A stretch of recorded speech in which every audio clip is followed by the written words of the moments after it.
Welcome people to my channel, Kings underscore time at AOL.com. I'm gonna start doing some blogs on my experience in federal prison. As y'all see, they call me King David. This is a tattoo of a lion that I got while I was in prison, federal prison.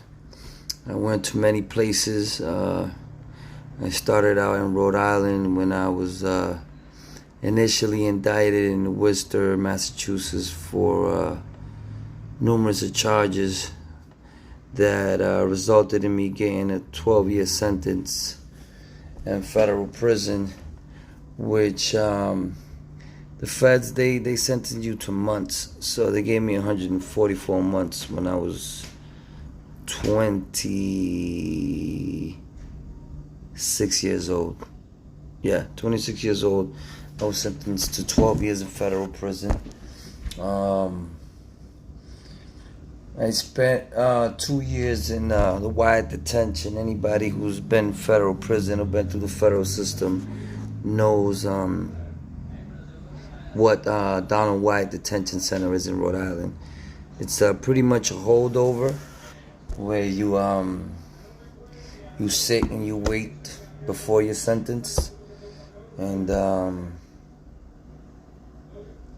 the prison is set up by units. I think it was A, B, C, D, E, and F. F being the whole segregation unit. I went through some of those blocks. I met a lot of guys from Connecticut. Shout out to everybody in Connecticut, especially my brothers out in Hartford, Connecticut, Monterey, Bridgeport, Meriden, New London, and all those places. Oh, especially Waterbury and Danbury. I met a lot of good guys when I was away. From the wide detention, I went to Brooklyn, which is called MDC, which is also a holdover. Most guys from New York who have charges will sit in MDC until their sentence, and then they will be designated to a different spot or a different prison, to use the correct term. I went through there, and then from there I started my journey in Otisville, New York, upstate New York, Otisville, which I also met a lot of good guys there as well.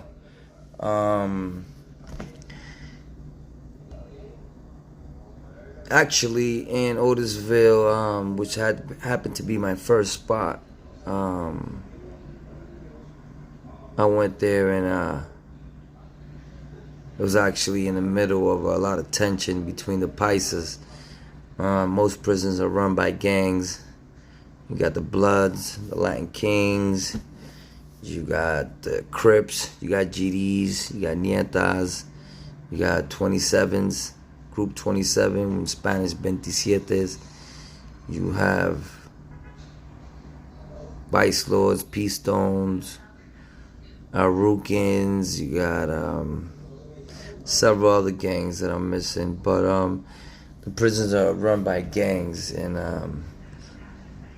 every gang has a shot caller or a leader, and that's how we keep the communication and the peace in the prisons, by shot callers. Everybody knows who to go to when there's a situation or when there's a problem. When I got to Otisville, New York, there was a problem with the Paisas, and I will get more into that later on. Right now, this is just an introduction. I'll let you guys know to subscribe to my channel. I'm going to be putting you guys on to a lot of stuff that I went through in the prison system, the federal system, and maybe you guys can learn some things from my experience. Alright, so make sure y'all tune in to this channel. King's Time is King. Stay tuned.